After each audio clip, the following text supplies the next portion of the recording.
Bapak Ibu yang saya hormati,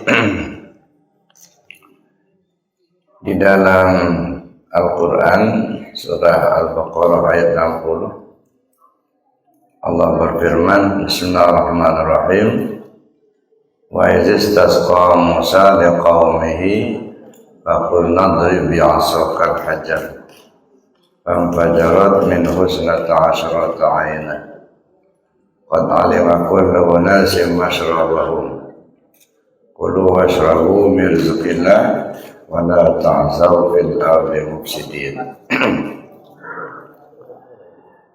Ada hubungannya dengan nanti akan kita bahas ya, di pasal yang ke-7 kitab Sirul Asrar yang ditulis oleh Sultan Aulia Syaikhul Qadir Jalani Qaddasallahu sirrahu. Apa kata beliau? Faqad hadallahu lidzakirin biqaulihi wazkuruhu kama hadakum ay ila maratibi zikrikum. Wa qala sallallahu alaihi wasallam afdalul ma qultu ana wan nabiyyuna min qabli la ilaha illallah. Wa likulli maqamin martabatan khasatan imma jahriyah aw khafiyah. Fal awwalu hadahum ila dzikril lisan, summa ila dzikrin nafs, summa ila dzikrir ruh, summa ila dzikris sir, summa ila dzikril khafi, summa ila dzikril akhfal khafi, summa dzikrul lisan. Faka'annahu bidzalika yuzakkarul qalba ma nasiya min dzikrillah. Ya. Bapak Ibu yang saya hormati, di dalam ayat yang tadi saya baca di awal, Allah berfirman, wa izistasqa Musa liqaumihi faqulna idrib bi'asakal hajar famfajarat min husnata asyrata 'ayna. Ketika Nabi Musa alaihissalam meminta air untuk kaumnya, faqulna idrib bi'asakal hajar, maka kami katakan kepada Musa, pukulkan tongkatmu ke batu.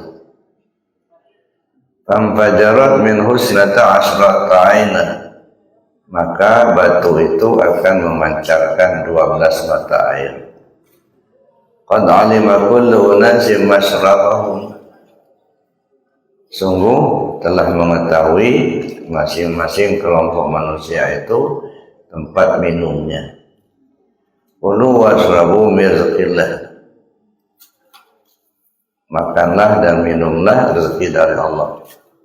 Wala ta'tsaw fil ardi mufsidin, janganlah kamu menjadi orang yang berbuat fasik di muka bumi. Jadi ini kisahnya, satu ketika Nabi Musa alaihissalam bersama kaumnya kehabisan air. Ya. Sedangkan kaumnya ini kepingin minum, air enggak ada. Lalu Nabi Musa meminta kepada Allah supaya diturunkan hujan, ada air. Jadi kaumnya kehausan, air tak ada. Nabi Musa berdoa kepada Allah supaya diturunkan hujan. Tapi oleh Allah malah disuruh fadrib bi'asakal hajar. Bukannya hujan yang diturunkan, tetapi Allah perintahkan, pukulkan tongkatmu ke batu. Wadrib bi'asakal hajar, pukulkan tongkatmu ke batu yang keras. Nah, begitu dipukulkan tongkat Nabi Musa itu ke batu yang keras itu, famfajarat min husnata asyrata 'ayna, memancarlah 12 mata air. Dari batu itu terpancar 12 mata air. Nah, dari mata air yang keluar itu, maka kaumnya mulai minum air dari pancaran batu itu tadi. Masing-masing kelompok, masing-masing mereka sudah tahu ya, mengambil air dari ya mata air yang keluar dari batu tadi. Kulu washrabu min rizqillah. Makan, minum rezeki dari Allah. Wala ta'asaw fil ardi mufsidin. Janganlah kamu berbuat kerusakan di muka bumi. Jadi Bapak Ibu yang saya hormati, kisah-kisah masa lalu itu banyak disebutkan di dalam Al-Quran. Ada kisahnya Nabi Musa membelah laut. Ada kisahnya Nabi Musa memukulkan tongkatnya ke batu. Ada kisahnya Ashabul Kahfi dan lain sebagainya. Dia banyak cerita-cerita masa lalu yang disebutkan oleh Allah di dalam Al-Quran. Kita pahami bahwa Al-Quran itu hudan linnas, petunjuk buat manusia. Nah, kalau begitu kita perlu mencari, memahami mana petunjuknya. Kalau kisahnya kan sudah jelas, ceritanya sudah jelas. Cuman setiap zahir mesti ada batin. Setiap syariat mesti ada hakikat. Setiap buah mesti ada rasa. Ada isi, ada rasa. Nah, ini yang perlu kita cari ya, supaya kita bisa ya mendapatkan petunjuk sehingga kita bisa mengamalkan. Nah, jadi kita tidak hanya terbuai dengan kisah atau ceritanya, tapi yang terpenting adalah bagaimana kita menemukan petunjuk dari sebuah kisah.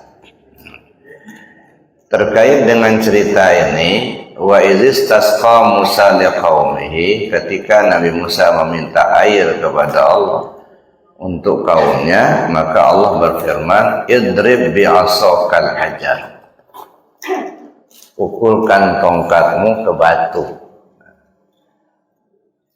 Nah, setelah dipukulkan maka keluar 12 mata air. Pertanyaannya, mana yang disebut tongkat, mana yang disebut batu? Nah, kan perintahnya pukulkan tongkatmu ke batu.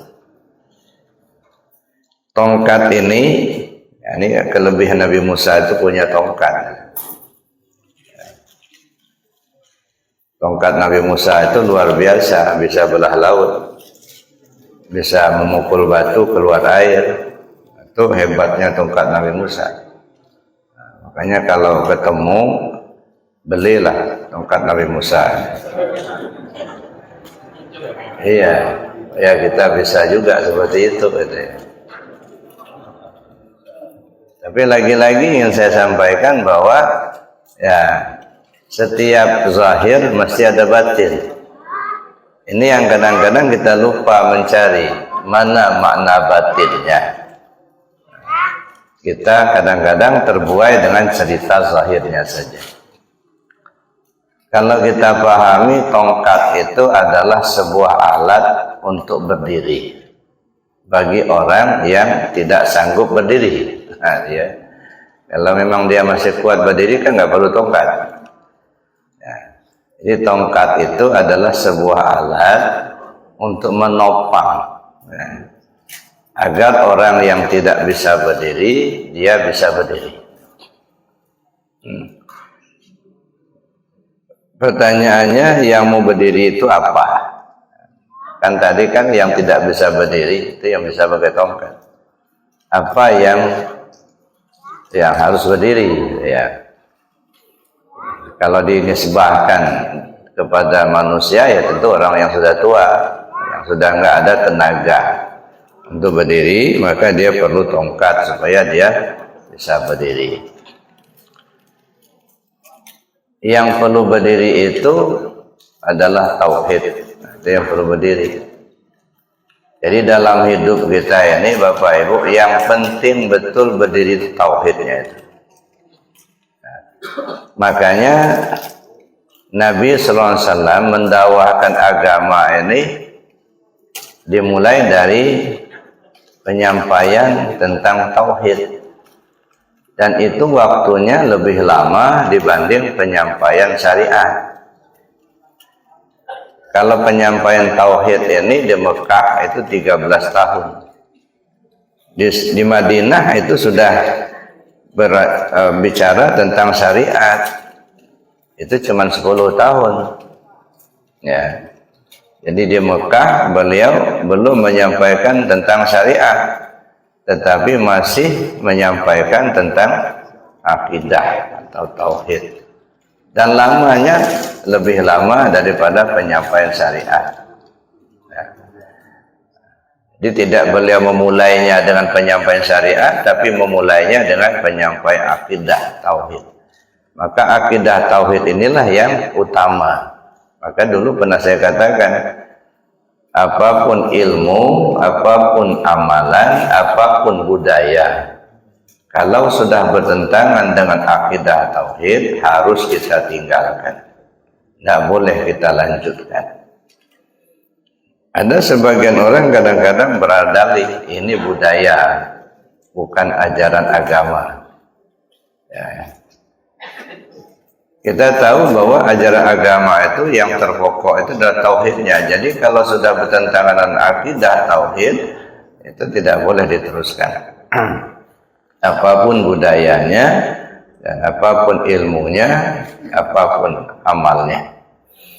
Jadi yang harus tegak dalam hidup kita itu adalah tauhid itu. Ya, akidah. Dan inilah yang zaman sekarang ini yang perlu kita tingkatkan, akidah ini. Dan jarang-jarang ya kita kaji lebih mendalam. Banyak yang kita bahas itu urusan syariat, tetapi urusan akidah ini jarang-jarang kita kaji. Padahal itu utama, itu yang paling utama. Jadi yang harus tegak itu tauhid. Mana alatnya, mana tongkatnya? Tongkat itu kan alat. Ya. Alat untuk tegaknya tauhid itu kalimat la ilaha illallah. Jadi itulah tongkat Nabi Musa itu. Ya. Kalimat la ilaha illallah. Nah, sampai-sampai Nabi Musa alaihissalam dengan tongkatnya itu mampu membelah laut. Ya. Kalau ini kan memukul batu, keluar air. Tapi membelah laut pakai tongkat juga. Ya. Tapi kita pahami, ya belah laut benaran gitu. Sehingga difilmkan, akan ada filmnya itu. Nah, begitu dia belah, ya pukulkan tongkatnya ke laut, nah belah, jadi jalan. Nah, sehingga Nabi Musa bersama kaumnya menempuh jalan itu. Nah, jadi laut itu kiri kanan, nah tinggal kering, ya. Di tengahnya itu jadi jalan. Lalu Nabi Musa bersama pengikutnya ya mengikuti jalan itu, menyeberang, tapi sudah jadi jalan. Selamatlah sampai ke seberang. Dikejarlah sama Fir'aun bersama tentaranya. Jadi Fir'aun bersama tentaranya sudah berada di tengah-tengah laut, ke ujung belum nyampai, tapi di pangkal sudah ke tengah. Nabi Musa sudah selamat ke seberang bersama pengikutnya. Tiba-tiba laut itu menyatu kembali. Nah, akhirnya tenggelamlah Fir'aun bersama pengikutnya. Hingga Fir'aun itu mati tenggelam di laut. Ini juga sebuah kisah. Lagi-lagi ingin saya sampaikan bahwa Al-Quran itu adalah petunjuk buat manusia. Apa yang kita ambil dari petunjuk itu? Kalau membelah laut, ini artinya membelah lautan dunia. Ya. membelah lautan dunia, berjalanlah di muka bumi ini dengan la ilaha illallah. Akan selamat. Kan gitu Nabi Musa berada di tepi pantai. Ditunggu nanti sebentar lagi tentara Fir'aun datang membunuh mereka. Di kiri jurang, di kanan jurang, di depan ada laut. Artinya ke kiri masuk jurang mati, ke kanan masuk jurang mati, ke depan mencebur masuk laut mati juga. Bertahan, tentara Fir'aun datang dibunuhnya, ya mati juga, kejepit. Nah, inilah kita sekarang ini kan kejepit kan ya, seperti Nabi Musa bersama pengikutnya di depan lautan, di kiri jurang, di kanan jurang, di belakang ada tentara yang mengejar-ngejar untuk membunuh. Ya, inilah kita. Lagi-lagi saya katakan petunjuk buat kita. Ya, di depan lautan, apa itu laut? Ya, ad-dunya bahrun amik. Dunia ini lautan yang dalam. Banyak manusia yang tenggelam di lautan dunia ini. Ya, ada yang tenggelam dengan duitnya, ada yang tenggelam dengan hartanya, ada yang tenggelam dengan jabatannya, ada yang banyak manusia yang sudah tenggelam di lautan dunia ini. Ya. Artinya ke depan kita ke laut, ya lautnya dalam, akhirnya tenggelam. Ke kiri jurang, ke kanan jurang. Apa itu? Hawa dan nafsu. Banyak manusia yang terbunuh gara-gara hawa, keinginan. Banyak juga terbunuh karena nafsu.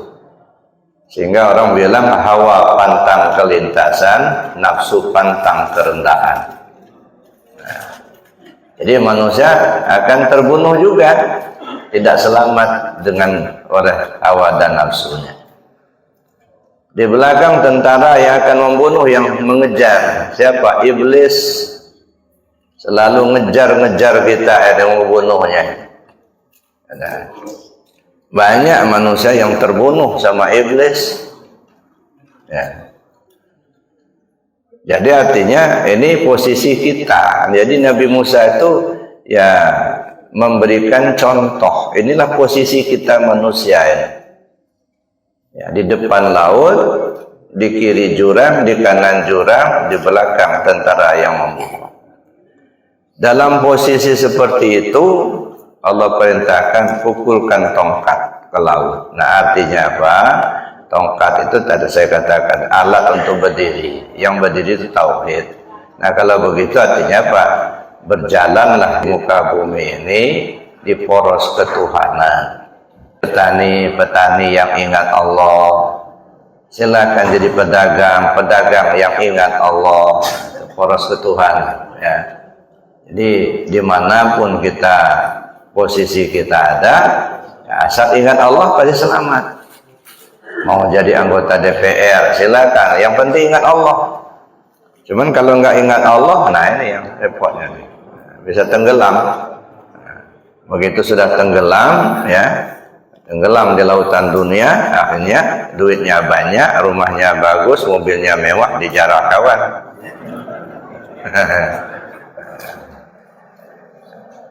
Jadi itu Bapak Ibu yang saya hormati, itu posisi. Jadi artinya apa? Ya la ilaha illallah. Satu, ketemu kita.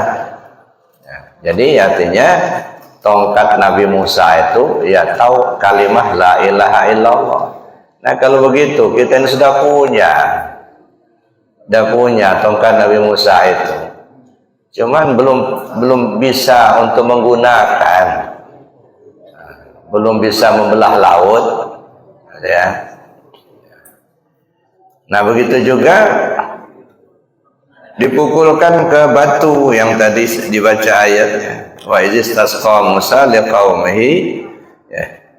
Faqulna drib bi'asakal hajar.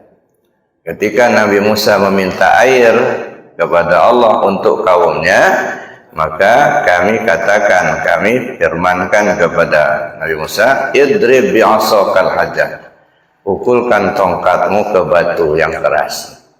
Tongkat sudah ketemu tadi, yaitu kalimah la ilaha illallah. Nah, ini jadi bicara tongkat Nabi Musa, ya itulah kalimat la ilaha illallah. Jadi bukan dari batang kopi, bukan dari stainless, bukan.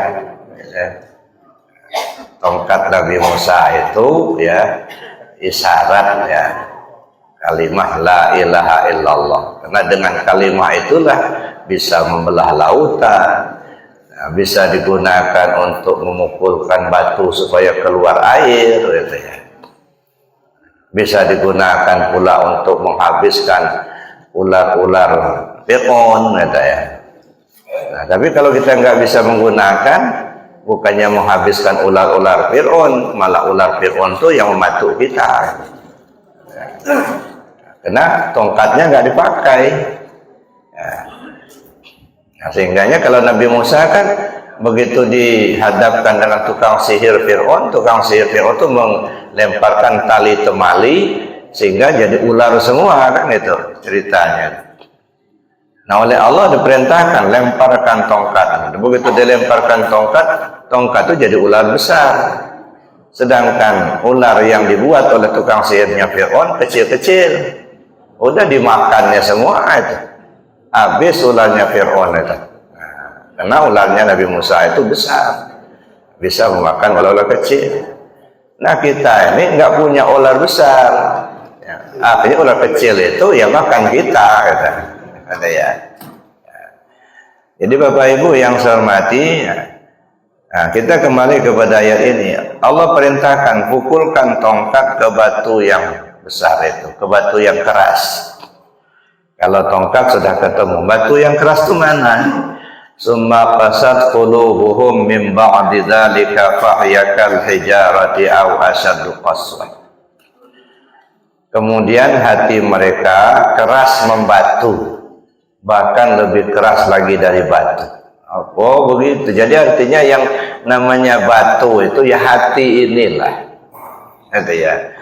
Wadrib bi'asakal hajar, pukulkan tongkat ke batu. Nah, pukulkan tongkat ke batu. Artinya pukulkan kalimat la ilaha illallah ke dalam hati. Maka kita berzikir dengan kalimat la ilaha illallah bidarbin syadidin wa sautin qawiyyin. Nah, itu memukulkan tongkat ke batu dengan pukulan dahsyat, suara yang keras. Jadi kalau mau mancarkan air, nah harus dengan bidarbin syadidin, pukulan keras. Jadi kalau nggak keras mukulnya, nggak keluar Pak airnya itu. Ya. Dulu pernah waktu saya mulai membangun masjid Sidratil Muntaha di Arafah, ya waktu apa namanya masih cakar ayam, ya sudah menggali lubang untuk cakar ayam. Nah jadi tukang ngomong ke saya, Buya katanya itu satu cakar ayam nggak bisa masuk. Ya kenapa? Saya bilang karena ada batu di tengah-tengahnya. Ya itu nggak bisa masuk karena ada batu. Jadi batu itu harus dipecahkan dulu. Ya akhirnya saya carilah tukang pecah batu. Ketemulah satu orang, Bapak bisa bantu untuk pecah batu? Bisa katanya. Ya. Kapan Bapak bisa ke pondok? Saya bilang udah besok pagi aja. Nah, besok kebetulan dari pagi itu hujan gerimis ya, sampai udah jam 11 hujan rintik-rintik begitu. Malamnya hujan lebat kata ya. Nah, sudah pagi itu masih hujan gerimis sampai jam 11. Saya tunggu-tunggu ya.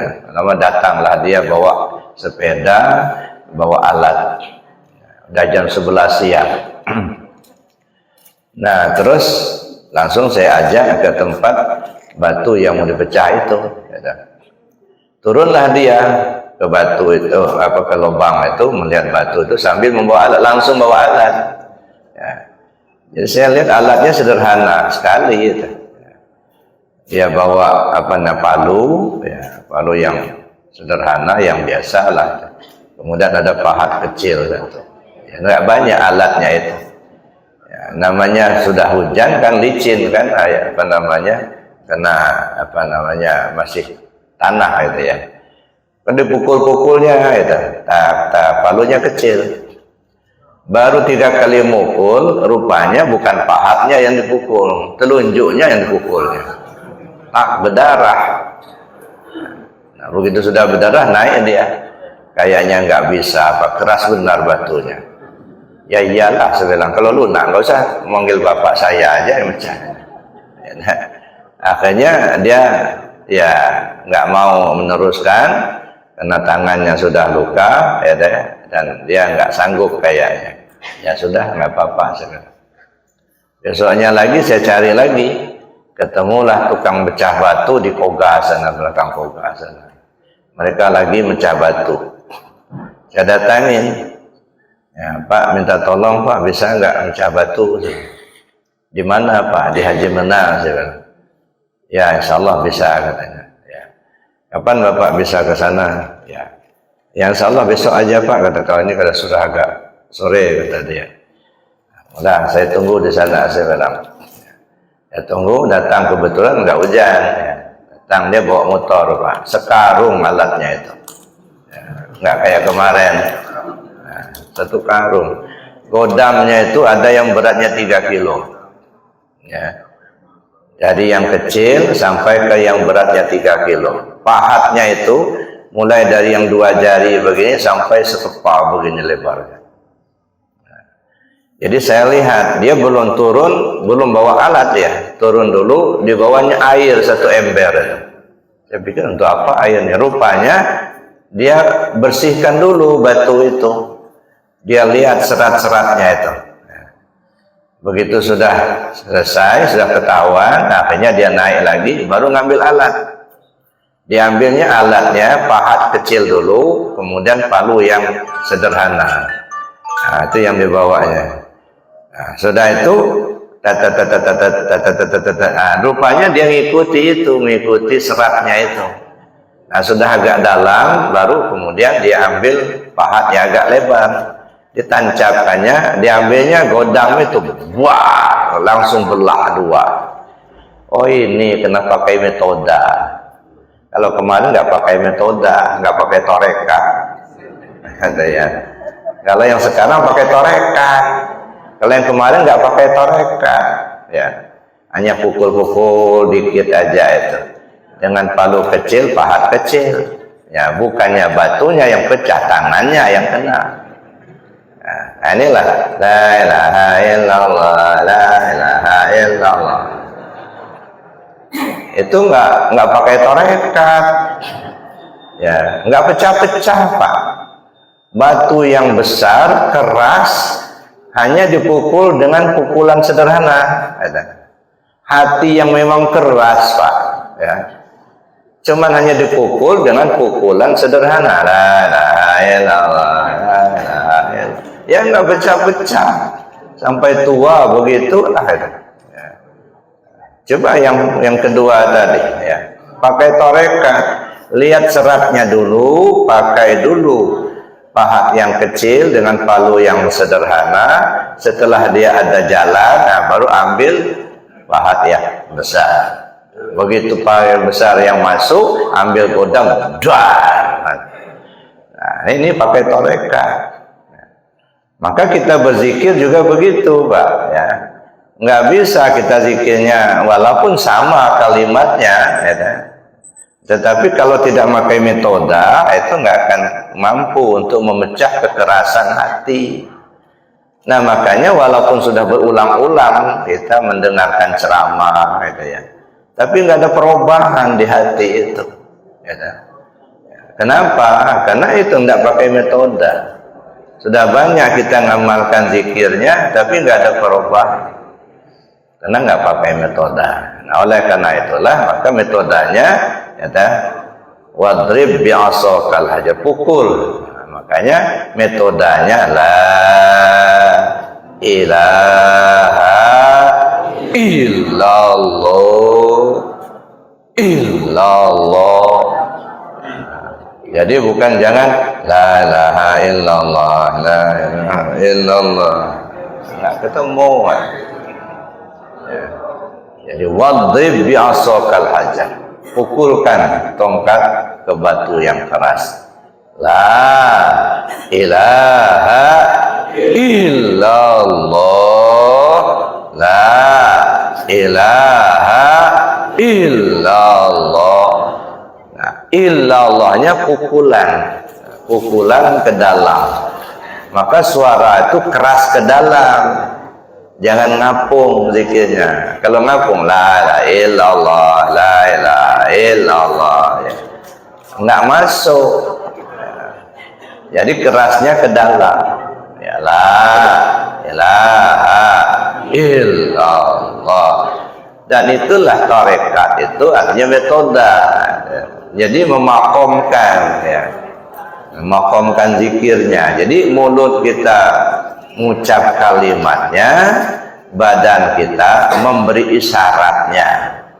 Maka saya katakan zikir dengan kalimat la ilaha illallah itu menggunakan dua bahasa, bahasa lisan dan bahasa tubuh. Bahasa lisan, mulut kita ngomong la ilaha illallah, itu bahasa lisannya. Bahasa tubuhnya memakomkan zikirnya la ilaha illallah, la ilaha illallah. Jadi itu la ilaha illallah. Nah, itu makanya badannya bergerak. Nah, di kita ini kadang-kadang mulutnya saja yang ngomong tapi badannya diam, ya, nggak bergerak. Sedangkan itu kan ada maksud, ada tujuan, gitu ya. Nah, di awalnya hanya kita diberi pengajaran cara memakomkan zikir, belum kita pahami, hanya pengamalan. Maka di tarekat itu yang dipentingkan itu pengamalannya. Maka di tarekat nggak ada kajian, Pak. Ya. Yang diutamakan adalah pengamalan. Jadi kalau sudah belajar tarekat tapi tidak diamalkan, sama saja kita paham tak berjalan. Nah, nggak jalan di tempat aja. Nah, jadi ada pengamalannya. Nah, ucapan itu terdengar. Karena la ilaha illallah kan nafi isbat, maka kalimat la ilallah itu menunjukkan ya tauhid, kalimat tauhid. Nah, ketika kita bicara tentang tauhid itu ada 4 bagian, ada 4 model, gitu ya, ada 4 macam. Ya. Ada yang disebut dengan tauhid azas, ada yang disebut tauhid awal, ada yang disebut tauhid hawas, ada yang disebut tauhid hawasul hawas. Nah, yang 4 macam. Ada tauhid azas. Kalau tauhid azas itu naluri ketuhanan. Nah, ini semua orang punya itu. Walaupun dia tidak beragama Islam, katakanlah tidak beragama sama sekali, gitu ya. Tapi yang namanya naluri ketuhanan itu pasti ada. Salah satu contoh yang kita yang hidup di wilayah ya agraris, kita butuh air hujan untuk bertanam, bercocok tanam. Ketika musim kemarau kan kita tidak bisa menurunkan air hujan. Nah, maka orang-orang primitif itu butuh air hujan, ya air, sedangkan mereka tidak bisa menurunkan hujan. Akhirnya mereka minta kepada yang mereka anggap punya kekuatan. Ketika dia melihat batu itu punya kekuatan, minta sama batu. Ketika melihat matahari punya kekuatan, minta sama matahari. Nah, sehingga timbullah yang disebut dengan agama ardi atau agama bumi, gitu ya. Nah, ini Bapak Ibu. Jadi itu muncul daripada naluri ketuhanan. Ya, walaupun dia mengatakan dia tidak percaya sama Tuhan, tapi pada saat tertentu pasti dia nyerah. Ada ceritanya ketika terjadi perang dunia dulu, gitu ya, orang Uni Soviet yang anti Tuhan, orang komunis, Ya, begitu dia ditembak pesawatnya, nah dia loncat. Oh my God, katanya. Oh masih nyebut Tuhan juga. Kenapa? Karena nggak bisa lagi, nggak ada batasnya yang manusia tidak punya kemampuan. Maka terucap, oh my God. Ya, itu artinya ada naluri ketuhanan. Semua orang punya itu. Ya. Ini dibawa sejak dari kita di alam arwah dulu. Ketika Allah pertanyakan, alastu birabbikum? Qalu bala syahidna. Apakah saya Tuhan kalian? Kata Allah kepada semua ruh menjawab, benar ya Allah, kau Tuhan kami. Jadi semua ruh sudah bertuhan ke Allah, percaya sama Allah. Itulah yang disebut naluri ketuhanan. Nah, makanya ketika mereka tidak menemukan, tidak mendapatkan petunjuk, ya akhirnya mereka mencari-cari sendiri. Sehingga timbullah agama Shinto, timbullah agama Hindu, agama Buddha dan lain sebagainya. Tetapi kita yang hidup di keluarga Muslim, yang dari kecil kita sudah diperkenalkan dengan agama Islam, kita sudah diajarkan baca Quran, diajar cara-cara sholat. Nah, artinya kita memang sudah hidup di lingkungan keluarga Muslim. Sudah tahulah kita dengan kalimat tauhid, la ilaha illallah. Nah, tetapi kita belum paham maksud kalimat itu apa, gitu. Ya, sehingga kita hanya bisa mengucapkan kalimatnya, la ilaha illallah, tidak ada Tuhan selain Allah. Itu aja. Allah ya kita gitu. Nah, ini yang disebut dengan tauhid awam. Ya, tauhidnya orang kebanyakan. Ya, dia tahu Tuhan itu namanya Allah. Tapi siapa yang bernama Allah itu, nah dia nggak tahu. Ya. Dia tidak paham apa yang disebut dengan nafi dan isbat. Mana yang dinafikan, mana yang disebutkan, nggak ngerti. Ya, cuman dia tahu kalimatnya. Nah, orang-orang semacam ini yang disebut dengan bertauhid, cuman masih umum, masih sifatnya awam. Awam itu kan umum, kebanyakan orang, gitu ya. Nah, kita tidak bisa bertahan di situ, Pak. Harus kita tingkatkan. Sehingga kita perlu belajar, perlu kita bertanya kepada mereka yang ahlinya, hingga timbullah yang disebut dengan tauhid khawas. Nah, kalau tauhid khawas itu artinya kita sudah bisa memahami nafi dan isbat, tahu kalimat la ilaha illallah, dan bisa paham kita dengan nafi dan isbat. La ilaha illallah, la itu tidak ada, itu nafi namanya. Menidakkan, menafikan artinya menidakkan, meniadakan. Nah, yang ditiadakan yang mana? Ilaha, Tuhan. Nah, jadi secara umum la ilaha, nggak ada Tuhan. Tuhan itu nggak ada. Nah, jadi yang dianggap manusia punya kuasa, yang dianggap manusia ini menjadi sesembahan, itu ditiadakan dulu. Ini yang disebut dengan tahalli. Dan mengosongkan. Nah, karena kalimat itu ditujukan untuk kita. Nah, ini Sultan Aulia mengatakan, faqad hadallahu lidzakirin. Sungguh Allah memberi petunjuk kepada orang-orang yang berzikir dengan firman-Nya, wazkuruhu kama hadakum. Ya, berzikirlah kamu kepada Allah sebagaimana Allah berikan petunjuk kepadamu. Nah, jadi artinya Bapak Ibu yang saya hormati, yang pertama kita diberi petunjuk oleh Allah.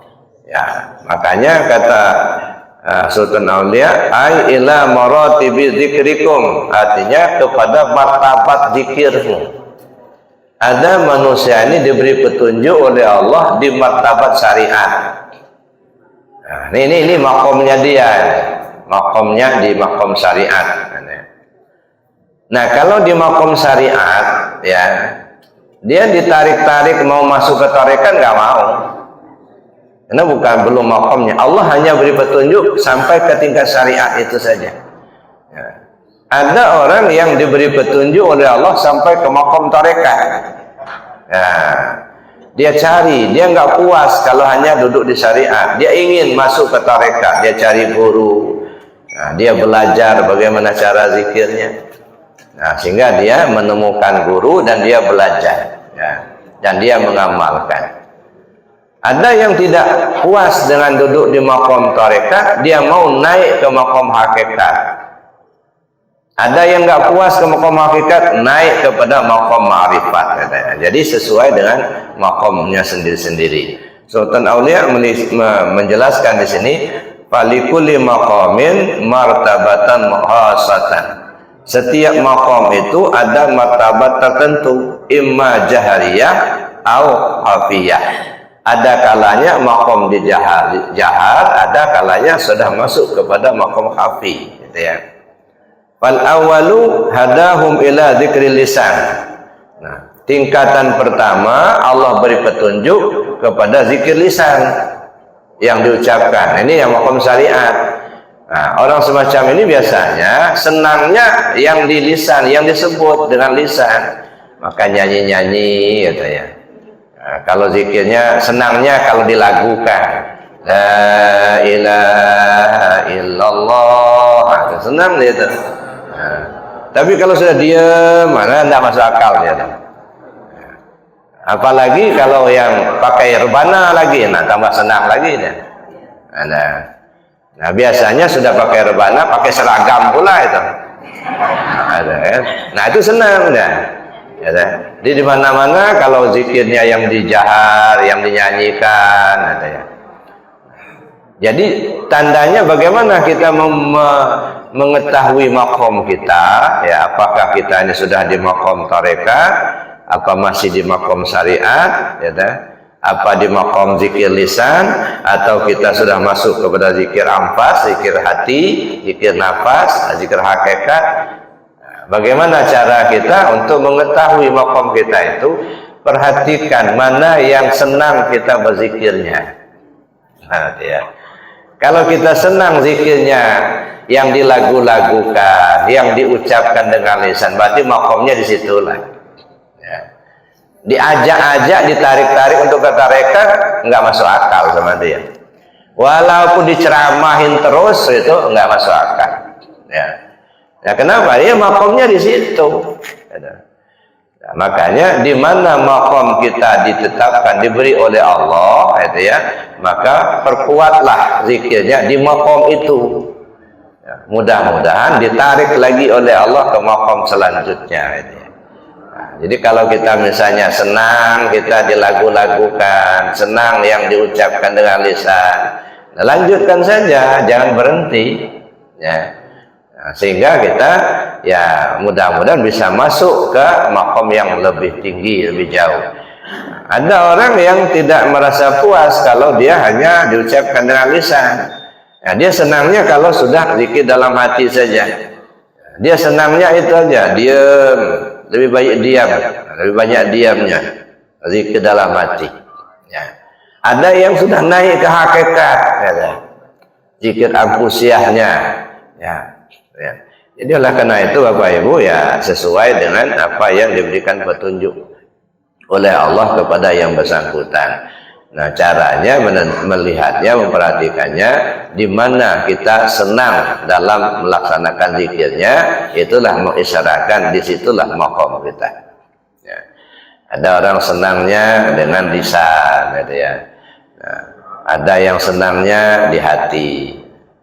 Tapi kalau ditarik nggak mau. Ada dulu Bapak Ibu. Ya. Jadi kata beliau, dia datang sudah lama, sudah selesai ngajinya di Arafah. Ya, sudah sampai selesai tasawuf 2. Cuman mungkin sudah 10 tahun nggak pernah datang, nggak pernah ketemu saya. Tiba-tiba datang dia ke rumah. Ya, ketemu saya, ngobrol. Kemana aja sebenarnya? Kok lama nggak ketemu? Ada katanya. Saya mau sengaja saya datang, katanya saya mau cerita. Cerita apa? Saya bilang, gimana? Katanya saya ini, ya alhamdulillah kalau zikirnya sudah saya amalkan, zikir jaharnya, zikir sudah saya amalkan. Nah, zikir khafinya, nah ini zikir khafinya ini katanya. Kalau sudah masuk zikir khafi, kok panas benar dada ini. kayak pecah katanya. Ya, satu gelisah. Nah, kadang-kadang saya tinggalkan, saya hentikan, ya, karena kesal katanya. Tapi kalau zikir jahar enak katanya. Tapi masuk ke zikir khafi, kayak pecah dada itu katanya. Jadi terus-terusan seperti itu. Makanya kadang-kadang ya nggak saya amalkan. Jadi beberapa hari yang lalu kata beliau, saya bangun tengah malam. Saya sholat, ya sholat taubat, ya sesuai dengan yang diajarkan Buya katanya. Sholat tahajud, sudah itu saya zikir jahar. Selesai zikir jahar, masuk ke zikir khafi. Begitu juga, kesal dalamnya tuh, panas katanya. Itu enggak begitu ini, nyaman katanya. Akhirnya saya wudhu katanya. Ya, begitu saya wudhu, zikir lagi, masih juga katanya gitu. Nah, akhirnya saya tidur katanya di sejadah itu. Nah, dalam tidur itu, ya maaf ini Bapak Ibu, ini cerita dia, saya kan nggak tahu. Ya. Dalam tidur itu saya mimpi, ya, Buya datang katanya. Nah, saya ceritalah sama Buya, katanya ketika dalam mimpi itu, malah Buya marah ke saya katanya. Malah Buya nampar saya katanya. Begitu ditampar saya bangun katanya. Nah, begitu saya bangun, saya wudhu, akhirnya saya zikir lagi. Nah, begitu sudah wudhu, zikir, nah sudah kayak kena apa ya, angin katanya. Jadi tenang, zikirnya nyaman katanya. Nah, dari situlah baru saya terus melaksanakan zikir khafi. Saya bilang, ya kenapa ya katanya, kok Buya datang langsung nampar saya, ya kamu nggak datang-datang saya. Ya, karena itu makanya ya diamalkan zikirnya, alhamdulillah. Jadi artinya apa? Ada saatnya kita itu diberi petunjuk oleh Allah masuk ke dalam. Makanya kalaupun bapak-bapak, ibu-ibu masih nyaman di zikir syariatnya, lanjutkan, ya, ya. Sementara kita minta kepada Allah supaya diberi petunjuk sampai ke zikir khafinya. Karena ada tingkatan-tingkatan. Paling tidak, ini yang sering saya katakan, paling tidak 3 zikir ini yang perlu kita istiqomahkan. Zikir jahar, zikir khafi, zikir anfusiyah. Nah, zikir khafi ini juga kan biasanya ada tingkatan. Nah, kalau Sultan Aulia ini memberikan apa namanya petunjuk. Summa iza ila zikrin nafas. Ya, jadi setiap maqam itu memiliki martabat masing-masing, jahar maupun khafi. Orang yang zikirnya zikir lisan berarti diberi petunjuk oleh Allah hanya sampai kepada zikir lisan saja. Orang yang berzikir dengan zikir hati, berarti dia beri petunjuk sampai kepada zikir hati. Dan orang yang zikirnya sampai kepada zikir ruh, berarti diberi petunjuk sampai kepada zikir ruh. Selanjutnya, orang yang diberi petunjuk pada zikir hafid akhfa atau akhfal hafi, atau akhfal hafi itu yang samar-samar. Berarti dia petunjuk sampai ke situ. Adapun zikir lisan berfungsi sebagai pemberi peringatan kepada hati terhadap zikir yang dilupakan. Nah, akhfal hafi ini sudah merupakan zikir yang sudah tinggi. Artinya kalau sudah masuk ke akhfal hafi, ini maaf Bapak Ibu ya. Jadi artinya tidak lagi kita yang berzikir.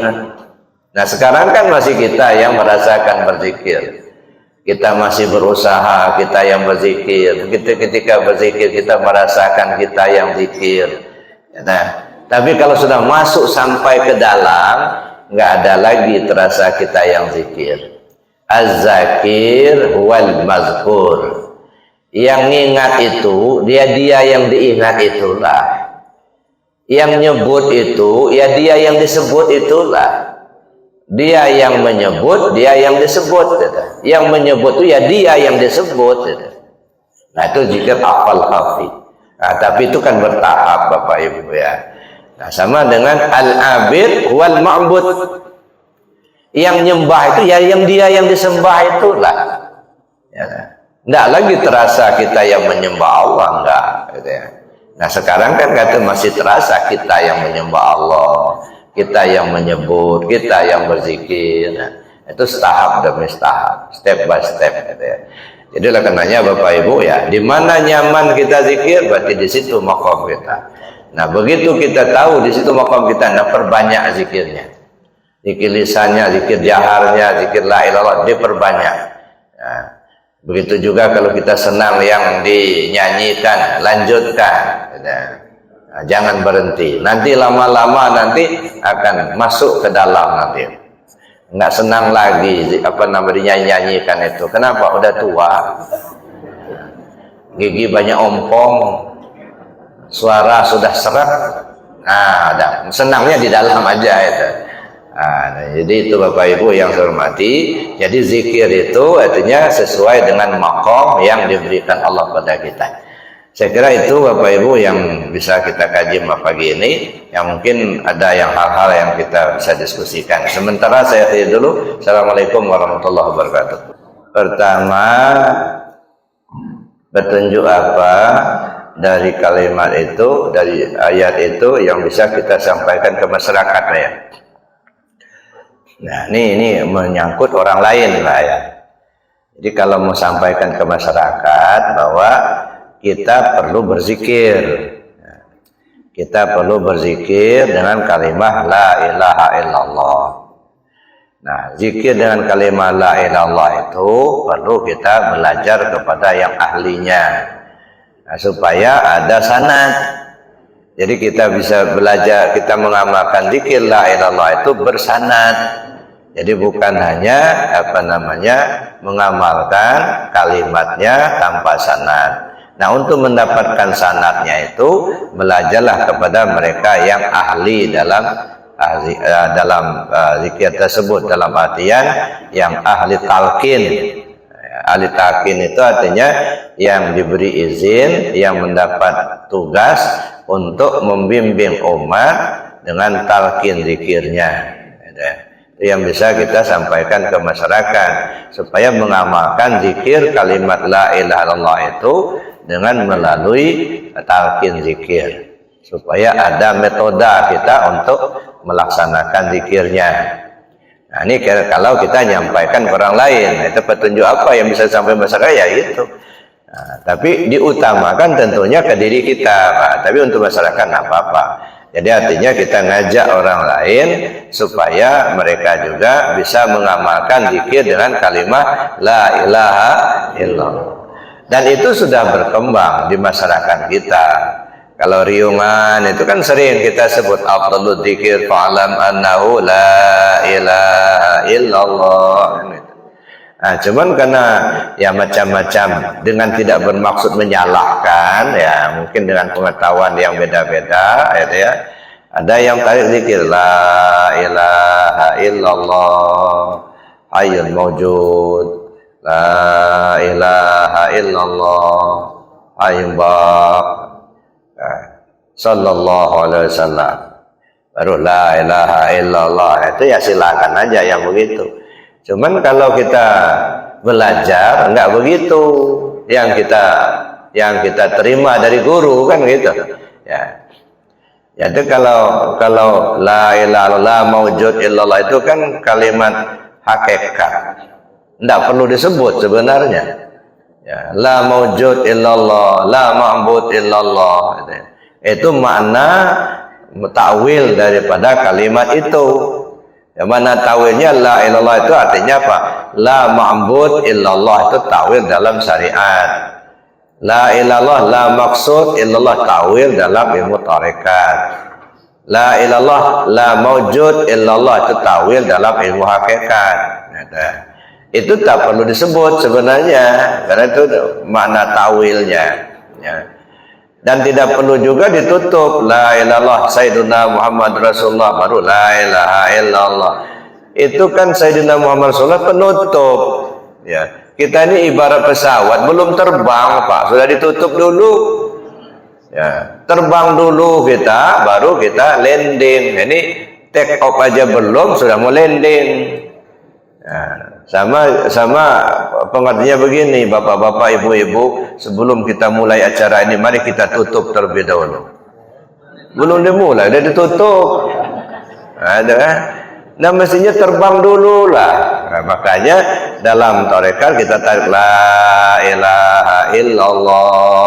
Nah begitu sudah kita zikir la ilaha illallah terus banyak. Begitu mau selesai tutup Sayyiduna Muhammad Rasulullah, kan penutup itu. Artinya dari atas turun ke bawah. Sayyiduna Muhammad, Muhammad kan sifat, ya. Artinya dari zat turun ke sifat. Gitu. Jadi jangan ditutup dulu kalau belum terbang, Pak. La ilaha illallah, begitu selesai naik kata baru kita turun Muhammad Rasulullah. Artinya dari zat turun ke sifat. Gitu. Tapi di masyarakat kita kadang-kadang nggak begitu, langsung tutup baru banyak-banyak la ilaha illallah, la ilaha illallah. Itu juga macam-macam, Pak. Ada yang la ilaha illallah Muhammadur Rasulullah, la ilaha illallah Muhammadur Rasul. Nah, yang mau begitu ya silahkan, tidak perlu kita salahkan. Itulah makomnya dia, itu ya. Nah, tetapi kalau kita mau jujur, mau perhatikan, kan di awal sudah kita katakan, afdalu dzikir fa'lam annahu la ilaha illallah. Zikir yang teragung itu ketahuilah. Fa'lam kan ketahuilah. Nah, kalau ketahuilah itu artinya berilmu dulu itu, Pak. Ya. Tidak tahu kita kalau nggak ada ilmunya.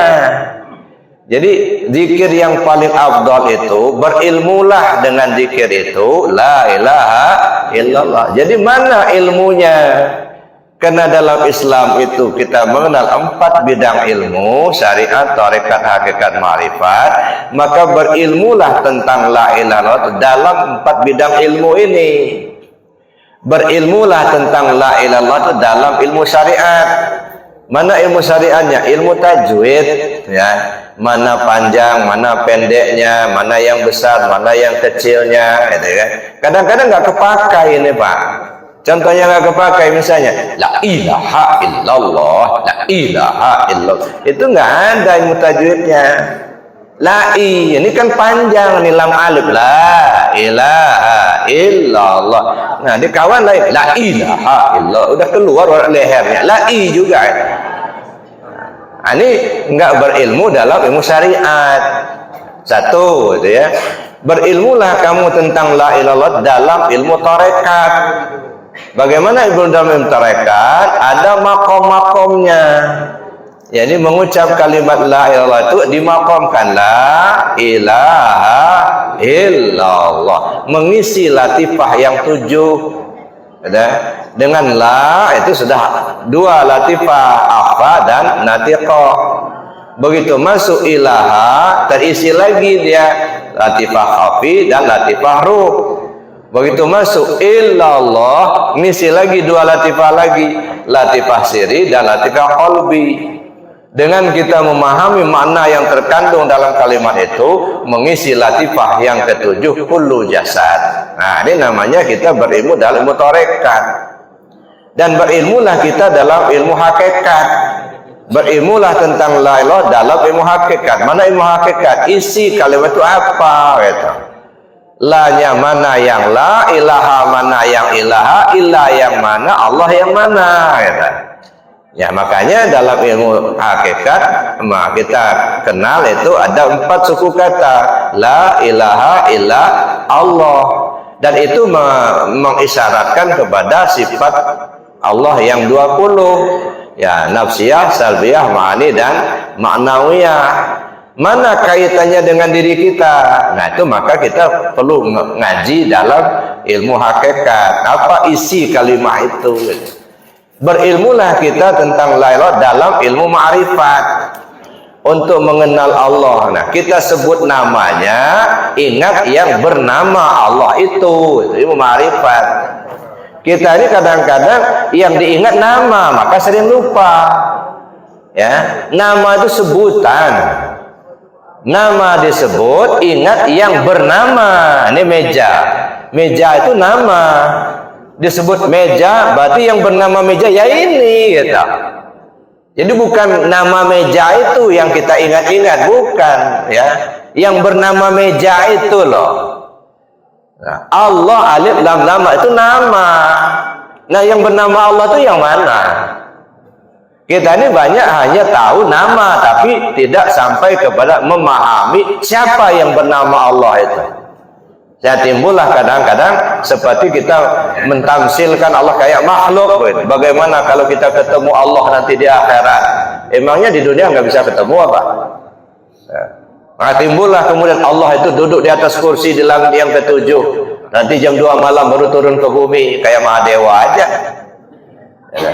Nah ini kita tamsilkan seperti makhluk, nggak boleh Pak. Itu syirik malah itu. Ya. Ya, kita katakan Allah itu duduk di atas kursi di langit yang ketujuh, itu bermisal itu namanya. Kalau sudah bermisal, syirik itu. Sedangkan Allah itu laisa kamitslihi syai'un. Allah itu tidak dapat dimisalkan dengan apapun. Maka dia tidak di atas, tidak di bawah, tidak di kiri, tidak di kanan, tidak di muka, tidak di belakang, tidak di luar, tidak di dalam. Ya, kenapa? Kalau kita katakan di atas, berarti dia tidak ada di bawah. Kalau kita katakan ada di kiri, berarti nggak ada di kanan. Sedangkan dia ada di atas, ada di bawah, ada di kiri, ada di kanan. Kalau kita katakan dia di muka, berarti nggak ada di belakang. Sedangkan dia ada di muka, ada di belakang. Kita katakan dia di dalam, berarti nggak ada di luar. Sedangkan dia ada di dalam, ada di luar. Ini yang disebut muhitul lil alamin, meliputi alam. Ya, nah, jadi artinya kita perlu tahu dulu tentang kalimat itu dari 4 bidang ilmu ini, gitu ya. Jadi kalau di masyarakat sebagaimana yang Bapak tanyakan, itu bagaimana kita menyikapi atau menyampaikan ke masyarakat? Ajak mereka untuk zikir aja dulu, Pak. Nah, zikir dengan kalimat la ilaha illallah. Saya kira itu ya. Nah, tapi yang paling pokok saya hanya mengingatkan saja, kalimat itu ditujukan ke diri kita. Jadi yang kita benahi dulu diri kita, nanti dulu membenahi orang lain. Ya, benahi diri kita dulu dengan kalimat itu. Makanya di Arafah begitu masuk ke kaji tauhid, sedang saya katakan sama jamaah, Bapak Ibu, saya bilang ini kita mau ngaji tauhid. Ya, banyak-banyak memperhatikan diri sendiri. Kurang-kurangin, bahkan kalau bisa dihilangkan. Nggak usah perhatikan diri orang lain. Nah, di kita ini kadang-kadang banyak memperhatikan diri orang lain, jarang-jarang memperhatikan diri sendiri. Makanya dulu pernah ada jamaah yang tanya, ya ke saya, Buya katanya, bagaimana pendapat Buya? Ada tetangga saya itu kiai, tapi anaknya nggak sholat. Ya menurut Buya gimana? Ya kamu salah nanya, tanya sama bapaknya. Apa nanya sama saya? Ada. Anak dia nggak sholat, nanyanya sama saya. Ya, mana saya tahu? Ya. Nah, ini yang begini-begini ini nggak usah, ya, nggak usah dipikirin, pikirin diri sendiri. Gitu. Tapi kalau bapak nanya, saya sudah sholat dari kecil sampai sekarang, tapi belum juga khusyuk. Ya, bagaimana solusinya? Nah, itu perlu saya jawab, karena itu menyangkut diri kita. Nah, jadi kita tidak usah banyak bicara orang lain. Diri aja belum sempurna, ngapain kita bicara orang lain? Gitu. Nah, ini Bapak Ibu ya. Jadi artinya bukan tidak boleh kita atau memperhatikan diri orang lain, sejauh kita untuk menolong syariatnya boleh. Bahkan kalau di bidang syariat lebih baik memperhatikan orang lain daripada perhatian diri sendiri. Itu kalau di syariat. Artinya kadang-kadang kita nggak mikir dan kita mau makan besok apa enggak. Kita perhatikan tetangga yang belum makan itu dulu yang kita perhatikan. Itu memperhatikan orang lain tidak apa-apa. Tapi kalau urusan akidah, urusan tauhid, nggak usah perhatiin dari orang lain. Orang mau bertuhan kepada Allah atau tidak, terserah dulu. Diri kita ini dulu. Nah, ini yang pertama, ya. Ini namanya kita perhatikan diri sendiri. Ya. Syukur-syukur kalau kita bisa mengajak orang lain supaya mereka juga bisa untuk mengamalkan zikir la ilaha illallah itu. Nah, itu Pak. Jadi itu kalau ke masyarakat. Nah, kemudian yang ditanyakan yang kedua tadi apa Pak Nan? Ya. Ini menurut saya sejarah masih terulang. Ya, walaupun pelaku yang berbeda tapi sejarah masih terulang. Ya. Syekh Ahmad Khatib itu hanya menunjuk Syekh Abdul Karim sebagai pengganti beliau. Menduduki posisi mursyid dunia. Kan Syekh Abdul Karim ketika itu kan sudah pulang ke Indonesia. Jadi murid dari Syekh Khatib itu banyak, Pak. Antara lain itu ya Syekh Abdul Karim Banten, Syekh Tolha Kalisapu Cirebon. Di Lampung ini ada namanya Syekh Ahmad Lampung. Ada. Kemudian ada pula yang di Bali, ada pula yang di Kalimantan, banyak muridnya. Ya kan? Tapi mereka-mereka ini hanya badal talqin atau wakil talqin, belum jadi mursyid. Ya kan? Nah, setelah Syekh Khatib itu mendekati waktu akan pulang ke rahmatullah, beliau memanggil Syekh Abdul Karim ke Mekah untuk menggantikan posisi beliau sebagai Syekh Mursyid dunia. Ya, maka Syekh Abdul Karim datang ke Mekah, nggak lama setelah itu Syekh Khatib berpulang ke rahmatullah. Nah, jadi Syekh Khatib hanya memberikan kemursidan kepada Syekh Abdul Karim. Nah, setelah itu Syekh Abdul Karim tidak memberikan kemursidan kepada yang lain, nggak ditunjuk. Ya, nah, jadi yang ditunjuk itu Syekh Abdul Karim aja. Nah, yang lainnya itu nggak ditunjuk sebagai mursyid. Nah, akhirnya mereka-mereka yang tadinya wakil talqin membina jamaahnya masing-masing di tempat masing-masing, sehingga murid-muridnya itu merasa terbina usul kepada Allah. Nah, akhirnya murid-muridnya meyakini itulah mursyidnya, gitu. Itulah pembimbingnya, gitu ya. Nah, makanya ya walaupun dia tadinya wakil talqin, tetapi karena murid-muridnya merasa terbina, maka akhirnya murid-muridnya itulah yang menganggap dan mengangkat mereka sebagai mursyid. Nah, karena itu bisa disimpulkan mursyid itu bisa terjadi dua macam. Yang pertama ditunjuk oleh guru sebelumnya, dan yang kedua diakui oleh murid sebagai mursyid. Jadi nggak ada pemilihan mursyid, nggak ada. Ya, yang ada pengakuan murid. Jadi dia tidak ditunjuk oleh guru sebelumnya, tapi murid merasakan betul. Akhirnya murid mengakui itulah mursyidnya. Maka jadilah Syekh Tolha Kalisapu Cirebon jadi mursyid. Beliau menurunkan kepada pengasah Abah Sepuh, tapi Abah Sepuh kemudian menurunkan ke pengasah Abah Hanom. Nah, Abah Hanom tidak menunjuk salah satu daripada wakil talqinnya sebagai mursyid, enggak. Seperti hanya Syekh Abdul Karim tidak menunjuk yang lain sebagai mursyid penggantinya. Maka saya bilang sejarah masih terulang, tetapi pelaku yang berbeda. Lalu bagaimana?